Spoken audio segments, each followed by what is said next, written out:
Arrivé à Hassan Dio, l'attaquant sénégalais de Côme subit une blessure terrible lors de ce match aller. Une blessure qui lui coûte la Coupe d'Afrique des Nations 2025. Enfin, c'est le drame absolu pour un joueur. Ouais, pour un international africain, rater la CAN, c'est voir l'objectif d'une vie s'écrouler, quoi. Surtout, pour un joueur né un Gangan, représenter son pays, c'est le sommet. Donc, il y a ce passif, cette cicatrice. Et là, match retour, l'enjeu financier de la Ligue des Champions est énorme et le match commence de la pire des manières. Dès la 7e minute. C'est ça, 7e minute, Diego Carlos, le défenseur de Côme, fait une faute dans sa propre surface. Penalty. Et Daniel Mallet le transforme direct pour la Roma, 0-1. Et là, on a l'impression d'être dans un film, tu vois. Genre le protagoniste de film d'action qui tombe nez à nez avec le grand méchant qui l'a laissé pour mort dans le premier film, et boum, tout s'effondre à nouveau. C'est une super analogie. Ça soulève une question importante en fait. Comment une équipe gère ça mentalement? Tu affrontes ton bourreau, t'es mené au score direct, la pression est folle. Sur le terrain, on voyait qu'ils n'y arrivaient pas. Côme était complètement tétanisé. Ouais, le plan de jeu a juste disparu. Plus d'agressivité, plus rien. La structure mentale de l'équipe est en train de craquer. Et donc, on arrive à la mi-temps. Côme est en train de se noyer. Et l'entraîneur, Cesc Fabregas, a 15 minutes pour tout changer. Et le choix qu'il fait à ce moment-là, c'est un énorme coup de poker. C'est le moins qu'on puisse dire. Dès la reprise, il sort Sergi Roberto, son milieu ultra expérimenté, pour faire entrer Hassan Diao. Ce qui surprend tout le monde. Non mais attends, là, faut qu'on s'arrête 2 secondes. Moi, quand j'ai vu ça, j'étais sceptique. Diao, il revient à peine de blessure depuis 2 semaines, non? Ouais, c'est ça. Et il avait même raté le match d'avant contre Cagliari à cause d'une gêne musculaire. C'est pour ça qu'il était sur le banc au début. Donc c'est pas de la folie pure de faire entrer un mec qui est pas à 100% dans un match aussi intense face à l'équipe qui l'a blessé à l'aller. Et sur le papier, ouais, c'est un énorme risque médical. Ça pourrait ruiner sa fin de saison. Mais ce qui est fascinant ici, c'est que Fabregas met la médecine de côté pour répondre à une urgence tactique. Une urgence vitale pour le club, quoi. Absolument. Et c'est un changement de philosophie. Sergi Roberto, c'est l'école du Barça. La possession, le contrôle, mais la Roma bloquait tout. C'était stérile, en fait. Exactement. Donc, en faisant entrer Diao, Fabregas dit « stop au contrôle ». Il choisit le chaos. Ah, j'aime bien ça. Il choisit le chaos. Il amène de la verticalité et il parie sur l'envie de revanche de Diao pour réveiller l'équipe. Et purée, ça a marché. C'est là que ça devient vraiment intéressant sur le plan tactique. Parce que Diao, il joue pas comme un ailier classique. Non, pas du tout. Si on prend un échiquier, la défense de la Roma, c'est une belle ligne de pion. C'est fait pour bloquer les attaques de front. Mais Diao, il a joué comme le fou aux échecs. Avec des courses en diagonale. Ouais, il a tranché à travers les lignes.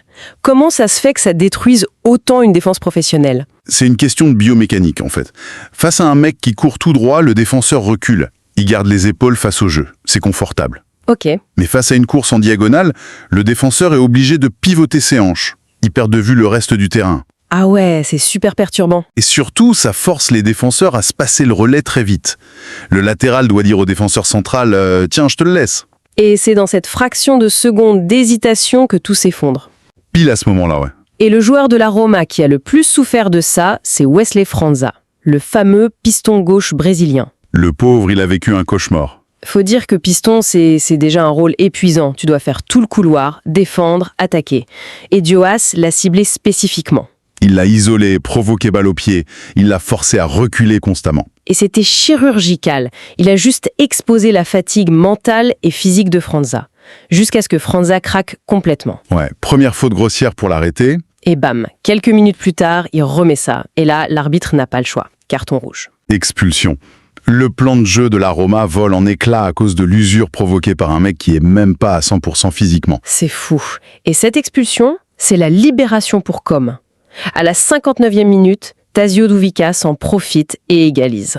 1 partout. Le stade explose. Le chaos organisé de Fabregas paye. Et Diao a failli avoir la conclusion hollywoodienne parfaite. 78e minute, il lâche une frappe de malade. Ça aurait pu être son premier but depuis avril 2025. Mais le gardien, Miles Villar, sort une grosse parade. Mais le vrai dénouement, il arrive juste après. 1 minute plus tard. La 79e. Ouais. Et c'est Diego Carlos qui marque. Le même Diego Carlos qui avait concédé le pénalty à la 7e minute. C'est la rédemption totale. 2-1, victoire de Côme. L'affront du match aller est lavé. Mais au-delà de l'émotion, c'est les déclarations d'après-match qui sont dingues. La science du vestiaire, quoi. On a écouté ce que Diao a dit au micro de Dazen et Sky Sport. C'est une grille de lecture super intéressante. Très humble en plus. Grave, il dit direct, je cite, « C'est une saison difficile pour moi, mais je sais que je peux faire la différence dans ces matchs. C'est ce que je veux, aider l'équipe. » Il cache même pas ses problèmes physiques en fait. Non, il est super transparent sur sa gêne musculaire. Mais après, il parle du groupe. Il dit qu'ils ont un esprit de gagnant, que tu sois titulaire ou sur le banc, tout le monde sait ce qu'il a à faire. Et il lâche une phrase clé sur le staff technique. Ouais, il dit qu'ils sont incroyablement compétents et surtout, il dit « On sait tous où se placer pour leur poser des problèmes. » C'est ça. Si on remet ça dans le contexte global, cette phrase, elle veut tout dire sur le foot moderne. Attends, développe un peu. Parce que souvent, on parle de la vitesse, de la puissance. Oui, on s'obsède sur les datas athlétiques. Mais là, Diao, il nous parle d'intelligence spatiale. Le staff a disséqué les failles de la Roma. Les fameuses diagonales. Voilà. Ils ont vu la brèche entre le piston et le défenseur central. Diao n'avait pas besoin d'être le plus rapide. Il avait juste besoin de courir au bon endroit. Dans l'angle mort. Exactement. L'intelligence tactique a compensé son physique défaillant. C'est ça, la certitude intellectuelle d'avoir l'avantage avant même de toucher le ballon. Alors, qu'est-ce que tout ça veut dire pour le classement final? Parce que l'impact est énorme. Sismique. Avec cette victoire, Com prend la 4e place avec 54 points. La place pour la Ligue des Champions.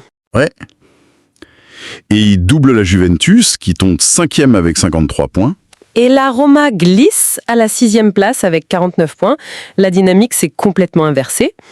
C'est un message terrifiant pour le reste de l'Europe, non? Une équipe capable de se prendre un but direct contre son pire ennemi, de renverser la table tactiquement et d'exécuter un plan parfait. Ouais, ils ne dépendent pas que du physique. C'est une maturité collective impressionnante. Transformer une tragédie individuelle, la blessure de Diao, en carburant pour tout le groupe. Et la rédemption de Diego Carlos en prime. C'est un cas d'école de gestion de crise par Cesc Fabregas. C'est clair. On est passé d'un cauchemar à un chef-d'œuvre tactique en une mi-temps. Le choix de lâcher la possession pour le chaos, l'entrée d'un Diao blessé qui détruit la Roma sans même marquer, et cette humilité à la fin de dire « c'est juste le placement ». Ce qui nous amène à une réflexion assez provocatrice pour finir. Si on regarde bien, on a un attaquant qui vit une saison galère, qui rate la canne, qui est pas à 100%, qui marque pas. Ouais. Et pourtant, c'est l'homme du match au sommet de la Serie A. Juste parce qu'il sait, je cite, où se placer.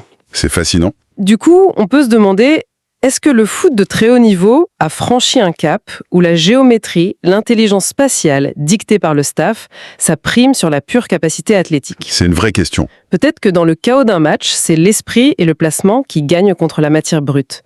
C'est quelque chose à garder en tête la prochaine fois qu'on verra une équipe avoir l'air physiquement à la rue, mais qui tient bon grâce à son plan de jeu. Totalement d'accord. Voilà qui clôture cette plongée au cœur du Stadio Giuseppe Sinigalia. À très vite pour une nouvelle analyse.